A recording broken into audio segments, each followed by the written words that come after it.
Hi, எப்படி இருக்கீங்க? இன்றைக்கி நம்ம கிச்சனில் பலாப்பழ பாயசம் எப்படி செய்கிறதுன்னு பார்க்கலாம். இது ரொம்ப ரொம்ப டேஸ்ட்டாக இருக்கும். பலாப்பழம்னாவே இனிப்பு தான். அதுவும் இந்த பலாப்பழம் ரொம்ப டேஸ்ட்டாக இருந்தது. இந்த பலாப்பழத்தை ஒரு 20 சொலை பெருசாக எடுத்துருந்தேன். அந்த சொலையை கொட்டையெல்லாம் எடுத்துகிட்டு இந்த மாதிரி குட்டி குட்டி குட்டியாக கட் பண்ணி வச்சுக்கலாம்.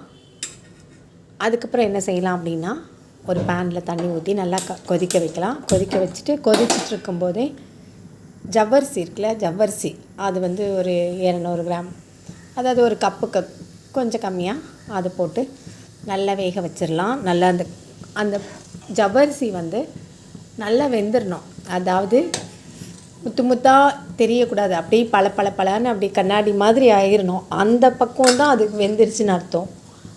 ஆனால் நான் என்ன பண்ணேன், அந்த பழன்னு வர்றதுக்குள்ளேயே அது முத்து முத்தாக இருக்கும்போதே பாருங்கள், கொதிச்சு மேலே வந்துருச்சு. ஆனால் பழன்னு வரல. அதுக்குள்ளேயே தூக்கி இந்த பலாப்பழத்தை கட் பண்ணி வச்சுருக்க பலாப்பழத்தை போட்டுட்டேன். ஆனால் அப்படி போடக்கூடாது. நீங்கள் கொஞ்ச நேரம் வெயிட் பண்ணி பொறுமையாக அது வேகிற வரைக்கும் காத்துருங்க. அது கண்ணாடி மாதிரி வந்துடணும். இது ஒயிட்டாக தெரியுதுல்ல, அந்த கலரை மாறி கண்ணாடி மாதிரி வந்துடணும். சரி பரவாயில்ல, நம்ம தானே சாப்பிட போகிறோம் சொல்லிவிட்டு திருப்பி அதை நல்லா மூடி போட்டு வேக வச்சுட்டேன். இருந்தாலும் பாருங்கள், அதுக்கு மினுக்குன்னு முத்து முத்தாக தெரியுது. இதே நம்ம கொஞ்சம் வெந்துருதுன்னு வச்சுக்கோங்களேன், அது அப்படியே நல்லா சேர்ந்து ஒன்று போல் வந்திருக்கும். சரி, அது பாட்டுக்கு வேகட்டும். நம்ம இப்போ வெல்லத்தை எடுத்துக்கலாம்.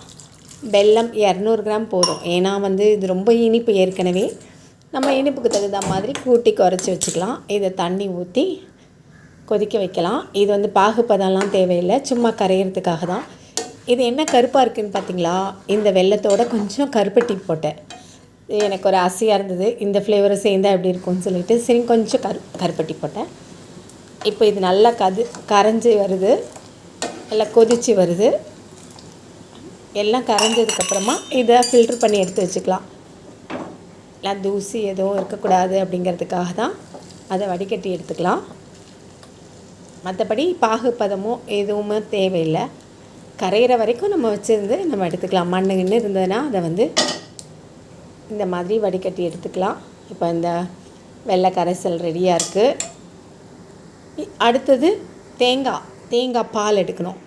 இப்போ ஒரு முடி தேங்காய் எடுத்து நல்லா துருவி அதை பால் எடுத்துக்கலாம். அரைச்சிட்டு மிக்சியில் அரைச்சிட்டு அது கூடவே ஏலக்காய் சேர்த்துடலாம். ஏலக்காய் சேர்த்துலாம், தனியாக தட்டி போட வேண்டாம். அது கூடவே சேர்த்துட்டு நம்ம வாசத்துக்கு தகுந்த மாதிரி ஏலக்காய் போட்டு அரைச்சி அது பால் எடுத்துக்கலாம். முதல் பாலை தனியாக எடுத்து வச்சுக்கணும். அது திக்காக இருக்கும்ல, அதை தனியாக எடுத்து வச்சுக்கலாம். அதுக்கப்புறமா மறுபடியும் அதை போட்டு மறுபடியும் மிக்ஸி ஜார்லேயே போட்டு தண்ணி ஊற்றி அரைச்சி அடுத்த பாலையும் எடுத்துக்கலாம். இது முதல் பால் தான். அடுத்த பாலை தனியாக எடுத்து வச்சுக்கலாம். ரெண்டுத்தையும் தனித்தனியாக எடுத்து வச்சதுக்கப்புறமா என்ன பண்ணலான்னு பார்ப்போம். இப்போ நம்ம இதை ஃபஸ்ட்டு பால் தான், அந்த இது பத்தலைங்கிறதுக்காக நான் இதில் போட்டேன். இப்போது இது மறுபடியும் அதை போட்டுட்டு தண்ணி ஊற்றி அரைச்சி எடுத்துக்கலாம். இது செகண்ட் பால், இதையும் தனியாக எடுத்து வச்சுக்கலாம். கொஞ்சம் தண்ணியாக இருக்கும், அது நல்லா திக்காக அப்படியே இருக்கும். அதுதான் வித்தியாசம், வேறு ஒன்றும் இல்லை. அதுக்கப்புறமா இந்த பலாப்பழ பாயசம் நல்லா வெந்துக்கிட்டு இருக்கு. ஆல்மோஸ்ட் நல்லா வெந்துருச்சு. இன்னும் குழைய விடணுன்னாலும் விடலாம். இப்படி போட்டோன்னா நம்மளுக்கு பல்லில் சாப்பிடும்போது கொஞ்சம் கடிப்பட்டு நல்லாயிருக்கும். இந்த ஸ்டேஜில் நம்ம இந்த வெள்ளைப்பாக ஊற்றிடலாம். வெல்லம் கரைச்சி வச்சுருக்கோம்ல, அதை ஊற்றிடலாம். இப்போது இதே பார்த்திங்களா, முத்தாக தெரியுறாங்க எவ்வளோ அழகாக ஜவ்வரிசிலாம். ஆனால் இப்படி செய்யக்கூடாது. ஜவ்வரிசியை கொஞ்சம் வேக விட்டுறணும். அதுக்கப்புறம் தான் பலாப்பழம் சேர்க்கணும். எப்பயுமே வெல்லம்லாம் ஊற்றினா அது கொஞ்சம் முழிச்சிட்டு தெரியும் பார்த்திங்களா இதில். ஆனால் கலர்ஃபுல்லாக இருக்குது. நல்லா அந்த வெள்ளை கரைசல்லையும் அந்த பலாப்பழத்துக்கும் இது முத்தாக இருக்கிறதுக்கும் பார்க்க நல்லா தான் இருக்குது. ஆனால் எப்படி செய்யணும் அப்படின்னா, ஃபஸ்ட்டு அதை வேக விட்டுறணும். இப்போது நம்ம செகண்ட் பால் எடுத்து ஊற்றிடலாம். முதல் பாலில் அடுத்து பிழிஞ்சு எடுத்தோம்ல அந்த தேங்காய் பாலை எடுத்து ஊற்றிடலாம்.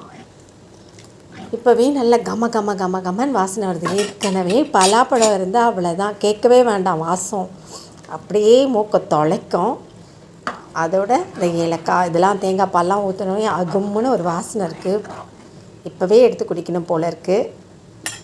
நான் பண்ண தப்பை நீங்கள் பண்ணாதீங்க. ஜவ்வரிசி கொஞ்சம் நல்லா வெந்ததுக்கப்புறமா பலாப்பழம் சேர்க்குங்க. இப்போது அந்த ஃபஸ்ட்டு எடுத்த பாலை ஊற்றிக்கலாம். திக்காக இருக்குல்ல, அந்த பாலை ஊற்றிட்டு ரொம்ப கொதிக்கணும்லாம் அவசியமே கிடையாது. சும்மா அப்படி ஒரு கொதி வந்ததுக்கப்புறமா நம்ம ஒரு சின்ன பேனில் நெய் விட்டு தேங்காவை குட்டி குட்டியாக கட் பண்ணி அது போடும்போது கூடுதலாக ஒரு சுவை இருக்கும்.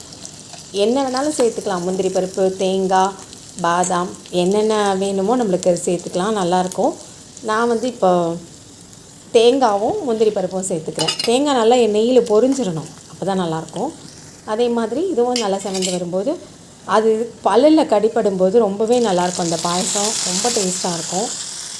பார்த்தீங்களா, கம்மன்னு வாசனை வருது. இந்த ஆடி அமாவாசைக்கு நீங்களும் இது மாதிரி ட்ரை பண்ணுங்கள், செஞ்சு பார்த்து அசத்திடுங்க. இந்த பாயசம் உங்களுக்கு பிடிச்சிருந்துன்னா மறக்காமல் லைக் பண்ணுங்கள், கமெண்ட் பண்ணுங்கள், ஷேர் பண்ணுங்கள்.